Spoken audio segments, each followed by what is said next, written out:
I'm going through a divorce. My son's new wife, who just got married a few days ago, unexpectedly said these words to me. I was so surprised that I couldn't even respond. Just a few days ago, my son had an emotional wedding. They should be on their honeymoon right now. Instead, she's here alone, dropping this bombshell. I couldn't fathom what went wrong during their trip. Tears streamed down her face, and all I could do was watch as she fell apart in front of me. My name's Elizabeth, in my 50s, a homemaker who raised two sons. When they were young, I found out about my husband's affair, and we got divorced. Since then, I've been working tirelessly to raise my boys by myself. They're very different. My elder son, James, is bright, excelling in school, and later securing a scholarship to a prestigious university. He now has a good job at a major corporation and recently married a woman from his workplace. They seem happy together. But my younger son, Ethan, was more of a handful. In middle school, he fell in with a rough crowd, causing trouble and even starting a fire at school. I worked hard to get him through high school, where his rebellious streak continued.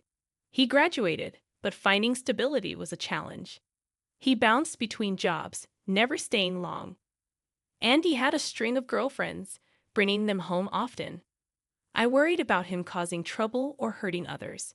It's been 5 years since high school, and I still wonder what will become of him. One day, Ethan came home for the first time in a while, saying he had something important to discuss. He announced that he was going to start taking work seriously. This wasn't the first time I'd heard such promises. I've landed a job at a company, and they're offering me a full-time position, he said, seemingly aware that I might doubt him. Ethan went on to talk about the company he'd been accepted into, trying to convince me that he was serious this time. Really? That's fantastic news, I responded, though I couldn't help but be surprised. Given the tough economic times, it seemed unlikely that a company would hire Ethan, who had only been doing part-time work. He explained that his current girlfriend, Michelle, had introduced him to the job. According to Ethan, Michelle's father owned the company, and she had helped him secure the position. While I should have been happy that my son had found stable employment, part of me couldn't shake off my skepticism. Ethan had a reputation as a ladies' man, and I couldn't help but wonder if he had manipulated Michelle to get the job. Ethan had a history of relying too much on women, and I'd warned him about it before. I hoped he wouldn't become a burden to Michelle. Despite my concerns, Ethan seemed to be genuinely committed to his work for the time being. In the past, he never stayed in a job for more than a few months. But Ethan surprised us all by sticking with the job for half a year, then a whole year. This might seem normal for most people, but for Ethan, who had a habit of jumping from one job to another, it was quite unexpected. Then, after 3 years of working there, Ethan and his girlfriend, Michelle, came to visit us with some big news. "Mom, we're getting married," Ethan casually announced. I had suspected this might be coming, seeing them together, but hearing about my mischievous son's marriage was still a surprise. "So, you two have decided on this?" I asked. Seeing them standing there with serious expressions, I didn't feel like opposing their decision. "I understand. It's the path you both chose. So move forward together," I said, accepting their marriage, albeit in a bit of a roundabout way. Then Michelle's eyes welled up with tears, and she began to speak. "Thank you so much. We'll work together to build a wonderful family," she said, looking at me intently as she made her vow with a trembling voice. I had been thinking for a while that she's a woman with a pure heart, too good for Ethan. "Michelle, take good care of my son," I said, expressing my gratitude for her support. The reason I was hearing this happy news today was because she had supported him all this time. I responded with a smile, moved to tears as big drops fell from her eyes. Seeing her wipe her eyes gently with a handkerchief, I felt like crying myself. I knew she had been taking care of Ethan, who still had a mischievous side to him. From the bottom of my heart, I thought Ethan was really lucky. "Ethan, make sure to make Michelle happy. From now on, you have to cherish her more than anything," I said, and Ethan nodded shyly. And so Ethan and Michelle were officially engaged. The wedding was simple yet solemn, with only family and close friends present. As I recalled various memories, I sincerely wished for them to support each other as lifelong partners. I truly hoped that Ethan could make Michelle, a selfless and devoted woman, happy. Shortly after their wedding, Ethan and Michelle decided to have their honeymoon within the country due to their savings, a sensible choice in my opinion. I expected Michelle to take charge of their marriage and keep Ethan, who used to be a playboy, in line. But my hopes turned to despair when 3 days into their honeymoon, Michelle unexpectedly showed up at my door. "Michelle, what happened? Weren't you on your honeymoon?" I asked, surprised to see her there, with Ethan nowhere to be found. With a drained expression, Michelle confessed, "Mother-in-law, I'm sorry. I have to divorce him." I was shocked. They had just gotten married, and now the bride was talking about divorce. "What happened? Did something occur with Ethan?" I asked, feeling hesitant. Michelle, after a moment of silence, softly revealed he was having an affair.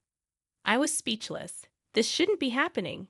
Ethan, who had just vowed eternal love at their wedding, was cheating and secretly seeing his ex-girlfriend. During their honeymoon, of all times, Michelle started to cry as she recounted the painful discovery. I was at a loss for words. Introducing a mistress to your wife during your honeymoon, it was unthinkable. I couldn't believe what I was hearing. How could my son do such a terrible thing? Tears streamed down Michelle's cheeks, but they held a spark of hatred, contrasting sharply with the blissful sparkle she had just days ago. She had been betrayed by the one she loved. Michelle recounted the shocking events. Ethan's ex-girlfriend was staying at the same place they had chosen for their honeymoon. Ethan had called her there, inviting her to the hotel where they were staying. It was unthinkable. What was Ethan thinking? "It must have been hard for you, Michelle. I'm truly sorry for what my son has done." I apologized, unable to understand Ethan's actions. As I hugged Michelle's trembling shoulders, I listened to her thoughts, feeling a wave of anger rising inside me. Unable to bear the pain unfolding before my eyes, I left the scene. When his mistress met Michelle, she must have flaunted their shameful relationship, causing Michelle even more distress. She seemed more confused and saddened than angry. Contrasting with Michelle's demeanor, my anger towards Ethan grew. How could he cause such distress to a woman who had always been his rock? I dialed Ethan's number in a fit of anger. "Ethan, where are you right now?" I asked, trying to remain calm. He answered carefreely, oblivious to the turmoil. "I'm on my honeymoon, enjoying it with Michelle. Did you call just to interrupt us?" Ethan replied, playing dumb. I was astounded. Did he not understand the gravity of the situation? Rallying myself, I raised my voice. "Stop lying. Michelle is here with me." There was a moment of silence on the other end of the line, followed by Ethan's small surprise. "Come back home right now," I instructed him firmly, demanding his immediate return. I suspected Ethan was trying to figure out how to handle the situation, even daring to lie at this point. My mind was made up. While on the phone with Ethan, I offered Michelle comforting words, unable to believe my own son could be so foolish. Even after telling her about the call, Michelle expressed that she didn't want to see Ethan right now, and understandably so. So I decided to handle Ethan myself for the time being. I called Michelle's parents to inform them of what happened, then drove Michelle back to her parents' house, where they were understandably furious. All I could do was apologize profusely on behalf of my foolish son. Exhausted upon returning home, I waited for Ethan to come back. When he arrived that night, he seemed troubled, wearing a poor smile. He probably still didn't understand the gravity of what he had done. Each time I looked at his face, my anger grew. "Ethan, you've really messed up this time," I said sternly. His response was a look of annoyance, followed by a foolish grin. "My ex-girlfriend said she's close by and wanted to see me," he explained, as if that might justify his actions, or even worse, as if he had given Michelle the wrong idea. But I wasn't buying it. "Are you still seeing her? Did you really call her in the middle of your honeymoon?" I asked, my words piercing through his excuses. Ethan, visibly embarrassed, admitted, "Well, we were only seeing each other occasionally." It was clear to me that even after breaking up with his ex and starting to date Michelle, Ethan had continued a physical relationship with his ex, a friend with benefits, as he put it. When I confronted him about it, Ethan shrugged it off, as if it were no big deal. Furthermore, when Ethan told his ex-girlfriend about marrying Michelle, she suggested the location of their honeymoon where she lived. Despite Michelle's reservations, Ethan took her advice, and as soon as they arrived, the woman insisted on meeting them. Whether she wanted to show off her connection with Ethan or flaunt her desirability, her actions upset Michelle.